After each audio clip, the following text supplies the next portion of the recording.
I'm Becky, I'm Apprentice of the Year for Built Environment. I'm a supplier at Babcock Hades RAF Valley. I have completed level 2 warehousing and storage and have nearly completed level 3. I relocated from Birmingham to Anglesey in 2019, and upon searching for a job I saw this and I thought, what a great opportunity to further my development in the logistic sector. Being a mature apprentice is an advantage because I've got 12 years experience already. So I know how to deal with stressful situations, I have a mature attitude and strong organisational skills.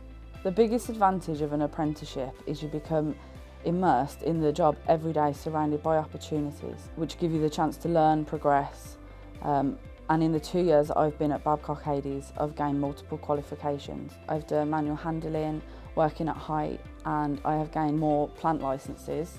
I've definitely grown my confidence. I've learned a wealth of new skills, friendship and empowerment. My assessor was brilliant, very supportive all throughout my apprenticeship. He's guided me in the right path, encouraged every step of the way. And I just want to say a massive thank you to Jason Roberts for helping me through my MVQ. I would highly recommend an apprenticeship because you can gain a lot of hands-on experience that you don't necessarily get in college. You make really good connections with people in the industry and also earn money alongside an education.